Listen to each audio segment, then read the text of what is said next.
So hello everyone. एक बहुत ही कहते हैं कि एक रीसेंट मैंने दो चार लोगों के मुंह से सुना ये चीज़ कि मुझे खाना नहीं लग रहा है, मुझे खाना नहीं लगता है। या पेरेंट्स कहते हैं अपने बच्चों को लेकर कि मेरे बेटे को खाना नहीं लगता, डॉक्टर के पास जाते हैं, आप कुछ दे दीजिए कि खाना लगना शुरू हो जाए। तो देखो एक सिंपल सी चीज़ बता देते हैं कि देखो आप लोगों ने बहुत तरह के अगल बगल दोस्तों को देखा होगा। आप सोचते हो कि यार ये तो हवा भी खा लेता है तो मोटा हो जाता है। जस्ट एक एग्जांपल के तौर पे बोल रहा, कहते हैं कुछ भी खाया तो मोटा हो जाएगा, कुछ भी खाया तो वेट पुट ऑन हो जाता है। और कुछ लोग वही चीज़ खाते हैं तो पुट ऑन नहीं होता, पतले ही रहते हैं। तो देखो एक चीज़ है कि ये होती है कि जेनेटिक, ठीक है। एक होता है कि मेटाबॉलिज्म। मेटाबॉलिज्म ये है कि मेटाबॉलिज्म मतलब दो चीज़ों से बना है कि एक तो कैटाबॉलिज्म और एक एनाबॉलिज्म, मसल का टूटना और मसल्स का बनना, ठीक है। ये सब चीज़ों में मत जाना, बस मेनली ये है कि मसल बिल्डिंग की प्रोसेस कितनी, जैसे अगर मेटाबॉलिज्म बस कहते हैं कि बच्चों की मेटाबॉलिज्म बचपन में बहुत तेज़ होती है।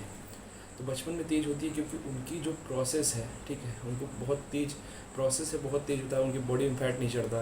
देखो मेटाबॉलिज्म जितना अच्छा होगा बॉडी में फैट नहीं चढ़ेगा, मसल बिल्डिंग की प्रोसेस तेज़ होगी, हर प्रोसेस बहुत बेहतर होंगे। मेटाबॉलिज्म अच्छा होने से मतलब, मेटाबॉलिज्म अच्छा होने से मतलब डाइजेशन अच्छा होना, ओवरऑल अच्छा होना, ठीक। और कहीं ना कहीं जो लोग को कहते हैं कि थोड़ा भी खाया तो मोटा हो जाता है, उनका मेटाबॉलिज्म जो कंपेरेटिवली जिनका वेट पुट ऑन नहीं हो रहा है उनसे थोड़ा स्लो है।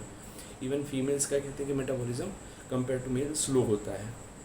सो इसके एडवांटेज भी हैं, इसके डिसएडवांटेज हैं। देखो मेरा भी, मैं कहूँ कि मेरा वेट नहीं जल्दी बढ़ता है, ठीक है, नहीं बढ़ता था, स्टार्टिंग से नहीं बढ़ता, अभी भी नहीं बढ़ता। मेरे कंपेरेटिवली अगर मैं किसी अपने एक दो दोस्त हैं उनको ले दूँ तो वो मुझसे ज़्यादा वेट पुट ऑन और लूज़ कर देते हैं।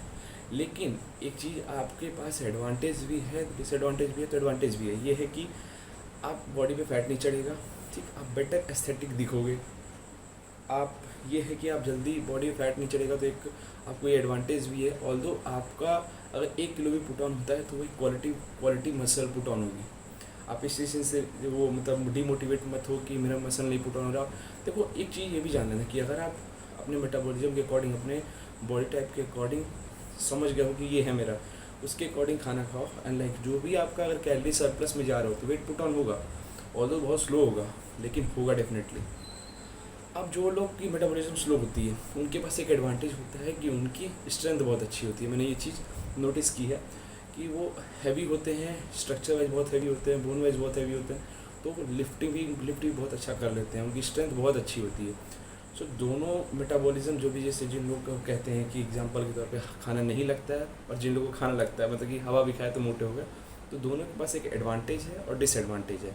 आप अपने एडवांटेज को पकड़िए, उसके हिसाब से काम कीजिए।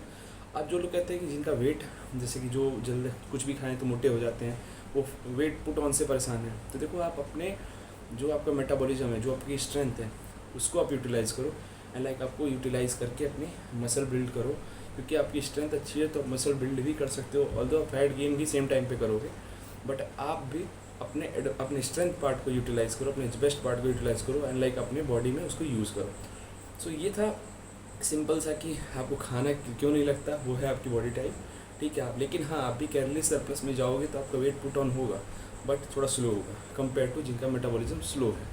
बट आपके साथ एडवांटेज ये है कि आप मसल पुट ऑन करोगे, और ये इंसान जिनका मेटाबॉलिज्म स्लो है वो फैट और मसल दोनों गेन करेगा। सो ये था एक बहुत ही कॉमन टॉपिक जो हमारे सराउंडिंग घूमता है।